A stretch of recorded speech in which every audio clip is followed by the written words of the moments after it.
Look around you. The world is built to keep you asleep, distracted, anxious, addicted, numb.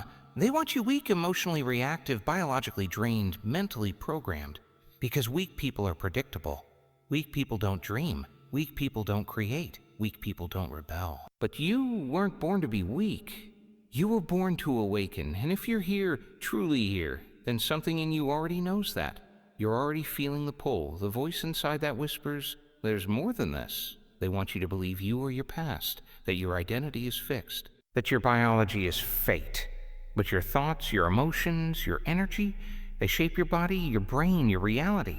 You want to fight back? You want to reclaim your power? Here's how. First, master your mind. Every thought you think sends a chemical signal into your body. Most people live in a cycle of unconscious thoughts, familiar emotions, and routine behavior. That's not living. That's programming. You have to disrupt the pattern.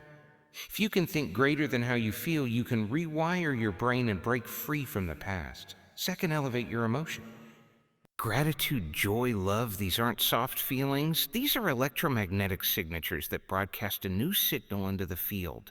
They aren't reactions, they're creators. They signal to your body and the universe that you're no longer a victim of your circumstances, but a conscious author of your life. Third, detach from the known. Everything you've been taught about what's a real or a possible was designed to keep you in a box. The unknown is where possibility lives. Step into the unfamiliar and teach your body to feel safe in it. That's when real change happens. Fourth, become energy aware. You're not just matter. You are frequency. You are consciousness expressing itself through a human body. When you raise your vibration, you change your signal. And when your signal changes, your reality must follow. Fifth, meditate to liberate. This isn't just about stillness. It's about tuning in, turning off the noise of the external world, and rehearsing a new future in your mind so many times that your body believes it's already real. You're not just imagining, you're installing. Sixth, embody the future now. If you want to change your life, you have to stop waiting for the outer world to shift first. Be the version of you who's already free, already strong, already healed. When your inner world shifts, the outer one catches up. This is how you fight back, not with resistance. With alignment, with elevated awareness, with intentional creation. Because the moment you stop being a prisoner of your past and become a visionary of your future, you're no longer weak, you're unstoppable. Most people move through life unconsciously, thinking the same thoughts, feeling the same emotions, and repeating the same habits day after day. This isn't accidental. It's conditioning. The moment you wake up and reach for your phone, replay yesterday's stress, anticipate today's problems, and emotionally anchor yourself to the past, you're no longer creating your life, you're simply recycling it. But the truth is this, your mind is a powerful tool, and when you learn to master it, you become the architect of your own reality. Your brain is not hardwired in a fixed way. Neuroscience has shown that it is highly plastic, meaning it can rewire itself. Every thought you think fires a network of neurons in your brain. Think that thought repeatedly, and those neurons begin to form a long-term relationship. They create a network, a pathway, and with time, that pathway becomes the default. Now, your brain isn't just reacting to the world, it's predicting it based on past experience. This is why most people feel stuck. It's not because life is unchangeable. It's because they are neurologically and emotionally addicted to who they were yesterday. The body becomes the mind. It remembers pain, trauma, failure, and it anticipates more of the same. So, no matter how much someone wants to change, they end up recreating the same life circumstances over and over again. To break this loop, you must become aware of the unconscious. You have to become the observer of your thoughts, not the servant of them. Most of your thoughts today are the same as yesterday, and those thoughts are linked to familiar emotions. Fear, worry, doubt, guilt. Those emotions fuel familiar actions, hesitation, self-sabotage, procrastination. And those actions create the same outcomes. To fight back, you must disrupt the cycle. This begins by thinking greater than how you feel. The body has been trained to expect certain emotional signatures. If your body is addicted to the chemistry of stress and you try to introduce peace, the body will resist it. It will pull you back toward the familiar. That's not a failure. It's a signal. Your old self is dying. This discomfort is growth. It's the edge between who you've been and who you're becoming. Most people retreat when they reach this edge. But if you push through, if you keep showing up in the unfamiliar, you rewire your brain. You teach your body a new emotional baseline. You install new neural architecture. Reprogramming the mind starts with intention. Every morning you must choose your thoughts. Instead of allowing your environment to dictate your mood, you decide in advance how you want to feel. You rehearse that feeling. You cultivate it. You anchor into it. This is not wishful thinking. It's neurological training. When you fire new thoughts and emotions together consistently, they become your new normal. And the brain doesn't know the difference between what's real and what's vividly imagined. So if you vividly rehearse a new reality with enough emotion, the body begins to experience it as if it's happening now. That's the gateway to transformation. It's not enough to know this intellectually. You must embody it. That means when doubt arises, you pause. You don't feed it. You recognize that it's just the old software running, and you choose again. Over time, this rewires your brain's default settings. You're no longer reacting from survival, you're acting from vision. When you reprogram your mind, you take back control from your past. You stop being a victim of circumstances and start becoming a creator of them. Your external world begins to reflect your internal shift. New opportunities appear, synchronicities increase. Not by magic, but because you've changed the filter through which you perceive and interact with the world. This is how you move from unconscious repetition to conscious creation. This is how you fight back against a system designed to keep you in loops of fear, scarcity, and limitation.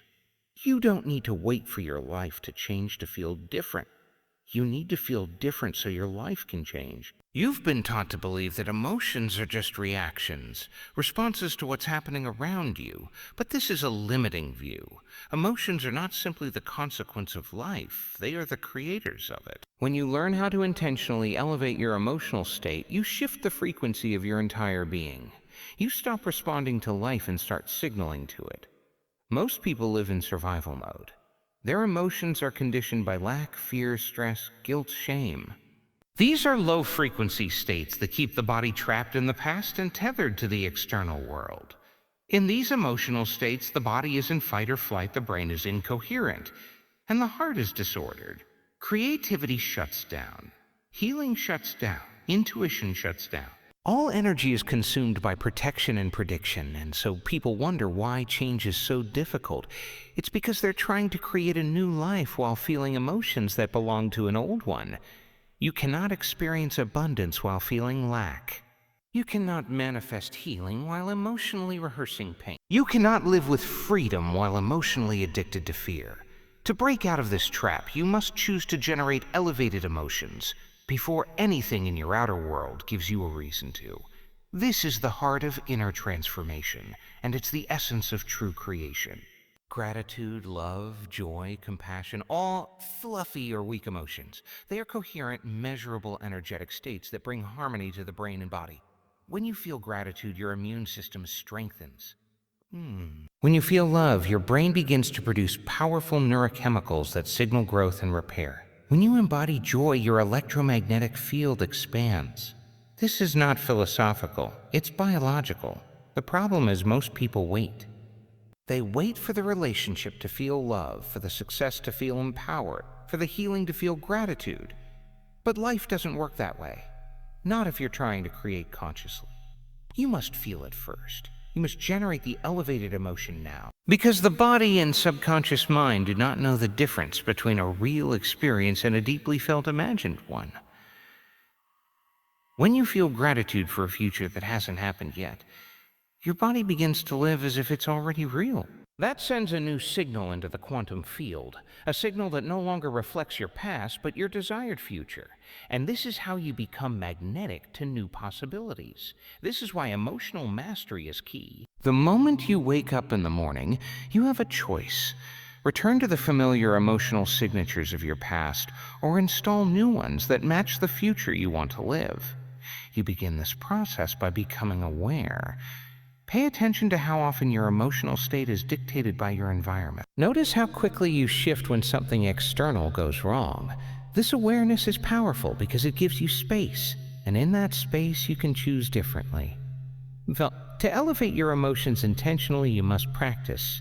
You sit quietly, breathe deeply, and bring your awareness to the heart. You imagine something that opens you, something you're grateful for, something you love, something that lights you up. And you don't just think about it. You feel it. You stay with it. You amplify it. You stay there long enough that your body begins to memorize it. Long enough that your cells begin to respond to it.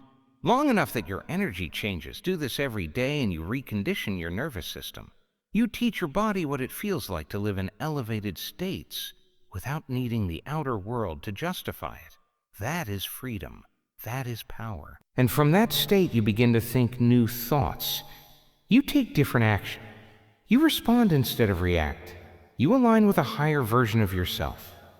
One who no longer depends on the world to feel whole, but who brings wholeness to the world. When you do this, the world must respond. People sense your energy. Circumstances shift to reflect your new frequency. Life begins to organize itself around your internal change. This isn't forced. It isn't effortful. It's magnetic. When your heart is open and your energy is coherent, you attract not what you want, but what you are. And this is the difference between chasing your desires and becoming the version of you who naturally receives them. So how do you fight back? You raise your emotional baseline. You practice gratitude when there's nothing obvious to be grateful for. You generate love when no one's giving it to you. You feel joy even while your outer world is still catching up. You stop waiting for life to give you permission, and you give it to yourself. Because when your emotions are no longer reactions to your environment, but conscious choices aligned with your vision, you are no longer controlled by the world. You are free. The known is seductive. It's safe, predictable, and familiar. But it is also the greatest cage you'll ever live in.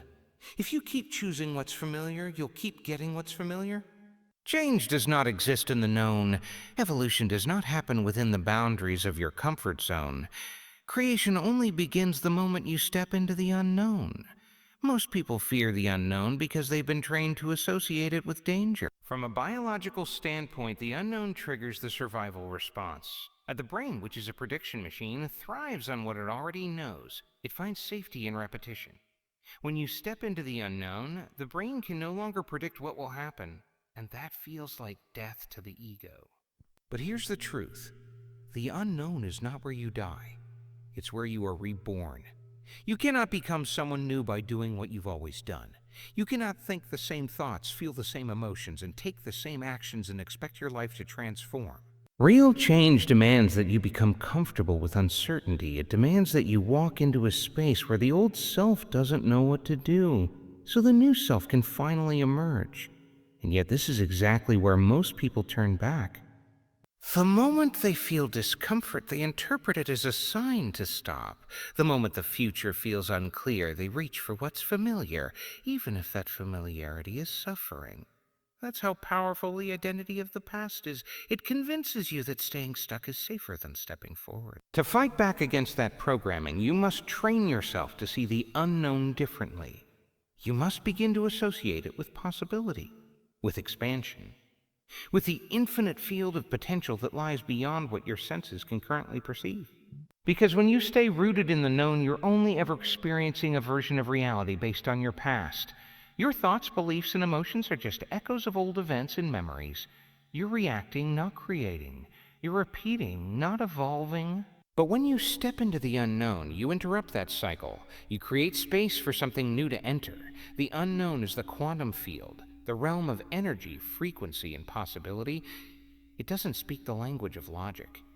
It responds to energy, to emotion, to intention. When you step into it with an elevated heart and a clear mind, you're no longer just hoping for change. You're becoming a vibrational match to it. This is why meditation is so powerful. It allows you to step outside the sensory world. It removes the distractions of the known. It teaches your body how to relax in uncertainty, to be still without needing an outcome. And in that stillness, you begin to connect with the part of you that already exists beyond your current identity. The version of you that is already whole, already free, already in alignment with your future. The unknown is also the realm of creativity. No invention, innovation, or masterpiece has ever come from the known. Every great idea, every breakthrough, every act of courage began in the void, where nothing is certain but anything is possible. And so the practice becomes this. You wake up each day and choose to walk into that void consciously. You train your nervous system to stay open when it wants to shut down. You teach your body to feel safe even when your mind doesn't have all the answers. You celebrate the uncertainty because you know it means you're growing. Yes, it's uncomfortable. But discomfort is not a sign to quit. It's the price of transformation.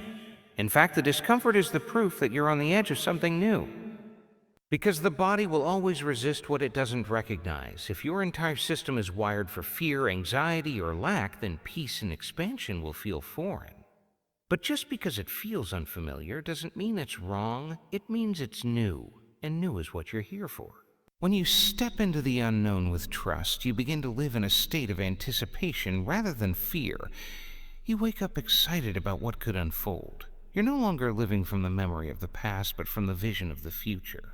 That shift in perception alone changes your biochemistry, your behavior, decision, and ultimately your destiny. You don't need to know how it will all unfold. You just need to show up, to keep walking toward the unfamiliar, to act from the version of you that already exists in the future you desire. The unknown is not empty. It's pregnant with everything you've ever wanted, but you can't receive it while clinging to the certainty of your past. You must let go. You must leap. Because the moment you trust the unknown more than you trust your history, you become unstoppable. You are not just a body. You are not just a personality. You are not merely flesh, bone, or thought.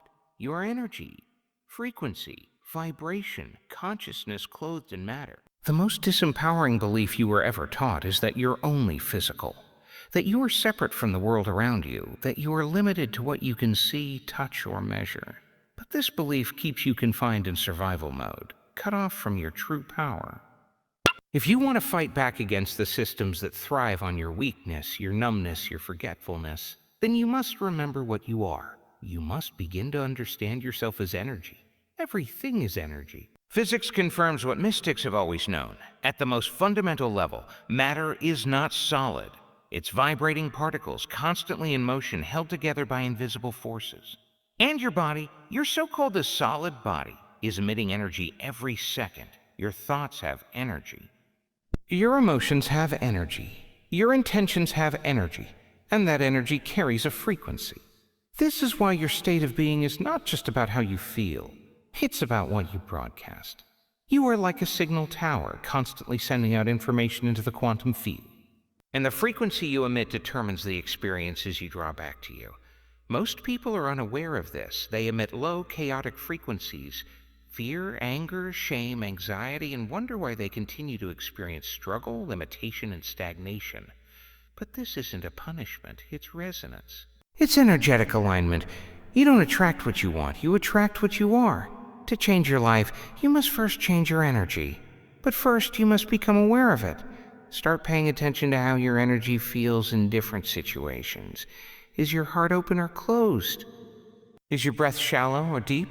Is your presence expanded or contracted? These signals tell you what frequency you're operating on. The key is coherence. When your brain and heart are aligned, your energy becomes ordered and clear. This is called heart-brain coherence, a measurable state where the body is balanced, the nervous system is synchronized, and the electromagnetic field around you expands. In this state, you're not just surviving, you're creating. You achieve this coherence through intention, emotion, and practice. It's about aligning your thoughts with elevated feelings, gratitude, love, compassion, inspiration. When your thoughts and emotions match the energy of your desired future, you become a vibrational match to that future. And when your energy changes, everything changes. People start responding to you differently. Opportunities that seemed impossible begin to unfold. Circumstances shift, not by force, but because you're no longer the same frequency you were yesterday. Most people wait for their outer world to improve before they change how they feel. But that's backward. The outer world is a reflection of your inner state. If your energy is fragmented, your reality will reflect that. If your energy is coherent, your life will reflect that too. And it goes deeper. Your energy field is not just personal, it's interconnected with everything. The quantum field, or the unified field, is a vast ocean of energy where all potential realities exist. You're not separate from this field. You're immersed in it. You are it. When you enter deep states of presence, particularly during meditation, you can feel this field. You lose your sense of time, space, and identity. That's not you disappearing, that's the illusion of separation dissolving. What remains is pure consciousness, pure energy. In that state, you become nobody, no one, no thing, nowhere, in no time. And that's where the magic happens. From that space, you can project a new intention into the field. Not from neediness or lack, but from elevated emotion and clarity. That is creation, that is alignment, that is power. You're not manipulating the universe, you're aligning with it. But to stay in that frequency, you must protect your energy in daily life. You must become aware of what drains it. Negative environments, chaotic media, toxic relationships. These don't just affect your mood, they lower your vibration.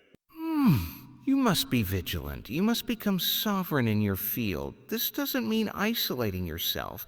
It means becoming so stable in your energy that the external world no longer dictates your internal. You walk into a room and shift the frequency by your presence alone. Not by trying, but by being. This is how you fight back. Not with noise, not with resistance, but by becoming energetically untouchable. When you understand energy, you stop reacting to the world and start influencing it. You realize that the true battlefield isn't out there. It's in here, in your state of being, in the signal you emit every single moment. So stop asking, when will my life change? Start asking, what frequency am I living on? Because the answer to that question determines the world you're about to create. Close your eyes and the world falls away. Not in escape, but in alignment. You're not withdrawing from reality, you're stepping into the deeper reality that lies beneath it. Because the greatest battlefield is not in the streets. It's not in politics, economics, or ideology. The greatest battlefield is within. Meditation is the practice that brings you back to the commander's seat. For most people, meditation is misunderstood. Meditation is misunderstood. It's seen as relaxation, a break from the chaos. But that's a limited perspective. Meditation isn't just about calming the mind. It's about reprogramming it. It's not a timeout from life. It's how you change life from the inside out. When you sit in stillness and silence, you withdraw your attention from the outer world. The body, the environment, time itself. And by doing so, you interrupt the old programs running your life. You suspend the automatic unconscious reactions that have been conditioning your identity for years. Every time you wake up and reach for your phone, follow the same routine, feel the same emotions, and think the same thoughts, you're reinforcing your past. You are firing the same neural networks, conditioning the same chemical signatures, rehearsing the same identity. But in meditation, you break that cycle. When you sit, close your eyes, and breathe deeply, you move out of survival and into creation. You signal to the body, we are safe now. We don't need to fight or flee. We're ready to evolve, and the body listens. Meditation teaches your body how to feel ahead of the evidence. You use the power of mental rehearsal and emotional embodiment to signal a new future, not to the world, but to yourself, because the body is the unconscious mind. It doesn't know the difference between a real experience and a deeply imagined one. If you sit in meditation and feel gratitude for a life that hasn't happened yet, your body begins to believe it's real. This is not placebo. This is biology. This is biology.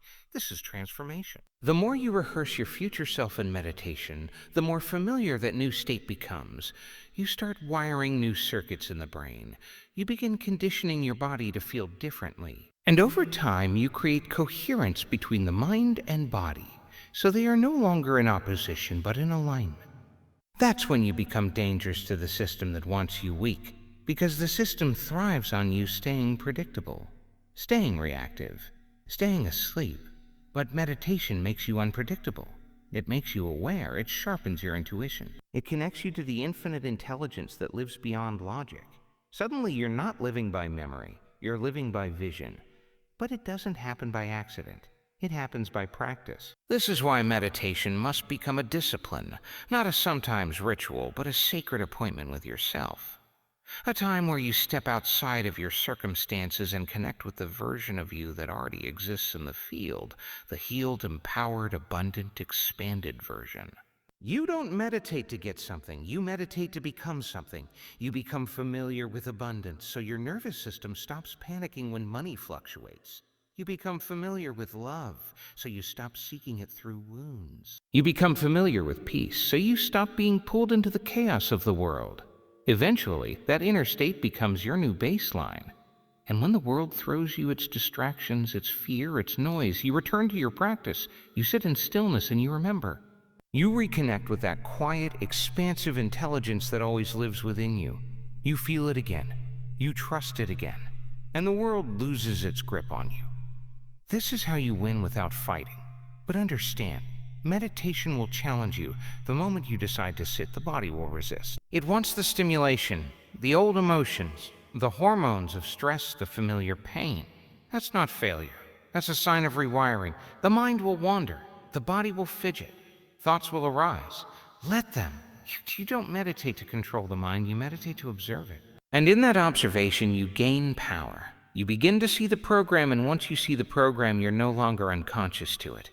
One day, thoughts slow. You feel peace, not because the world gave it to you, but because you generated it yourself. And that's when the transformation is complete. When your inner world is so rich, so real, so alive, that your outer world has no choice but to mirror it. This is not passive. This is not weak. Meditation is the most radical act of rebellion in a world addicted to noise and distraction. Because the moment you claim your attention, you claim your life. So sit, breathe, go beyond the senses, and meet the version of you who was never broken, never lost, and never limited. That version is waiting in the silence. Your greatest limitation is not out there. It's in here. It's not your circumstances, your family, your job, or your bank account. It's the story you keep telling yourself about who you are. The invisible script running your life. That's the identity of the past. And it's time to break it, because make no mistake, they want you identified with your past, with your wounds, with your failures, with your fears. A person living from their past is predictable, reactive, and easily controlled. When your identity is built on past pain, you move through life in survival. You defend, you repeat, you settle, and you stay small. But your past is not your prison. It's only a prison if you keep choosing it. The identity you carry right now was built, not by truth, but by repetition. Somewhere along the way, you experienced pain, rejection, failure, trauma, and your nervous system responded the only way it knew how, by creating protection. That protection became your personality. You learned to close your heart, to overthink, to people please, to shrink. That identity helped you survive, but it's not the truth of who you are. And here's the truth they never wanted you to know. Identity is not fixed. You are not your name. You are not your job. You are not your path. Those are labels, containers. What you are is awareness. What you are is consciousness. What you are is potential. But the more you rehearse the same story, the more real it becomes. If you keep telling yourself, I'm not good enough, I always fail, I don't deserve love, you're reinforcing a neurological and emotional pattern that locks you into the past. You have to stop telling your nervous system the same lies. That starts with awareness. You can't change what you're not conscious of. Start observing the stories you tell, the habits you repeat, the emotions you default to. Notice how your body reacts when things get uncomfortable. That's your past self trying to stay in control. But transformation begins the moment you refuse to let the past make your decisions. It begins the moment you say, just because I've been this way doesn't mean I have to be this way. Every morning you wake up, your brain wants to reboot the old self. It replays the same thoughts, which trigger the same emotions, which lead to the same behaviors. You wake up as your history. That's why change feels so hard. Not because you're broken, but because your body is addicted to the old identity. To break it, you must become greater than your body.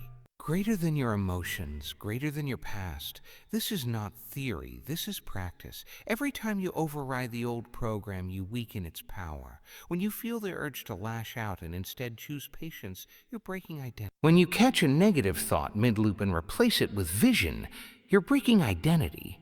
When you show up as the future version of yourself, even when it's uncomfortable, you're rewriting your destiny. You can't do this intellectually, you must embody it. This is why elevated emotion is the fuel.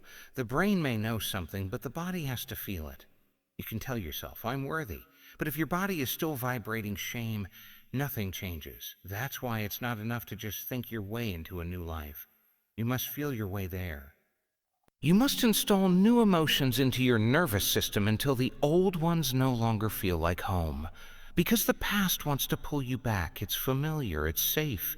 Even your suffering is familiar. That's why people stay stuck, because they'd rather feel known pain than risk unknown freedom. But you're not here to relive your history. You're here to create your future. So ask yourself this question every day. Who am I being? Am I being the version of me that's rooted in fear, doubt, guilt? Or am I being the version of me who knows they're powerful, worthy, creative, and free? That one question will bring you clarity, and if you don't like the answer, good, because now you have a choice. And that's what real freedom is. Not the absence of difficulty, but the presence of choice. The ability to interrupt the pattern, to feel the old emotion and choose the new response. To hear the old thought and replace it with vision. That's the work. That's the reprogramming. That's how you stop living from the past and start living from possibility. You're not becoming someone else. You're returning to who you were before the world told you who to be. The calm, bold, radiant version of you that has been buried under layers of protection and programming. Let that version speak. Let that version lead. Let that version breathe. And when the world tries to pull you back into your story, smile, because you no longer live there. You've moved. You've upgraded. You've evolved. The past may knock, but you don't have to answer. You don't owe your old self anything except gratitude, because they survived. But now it's your time to live.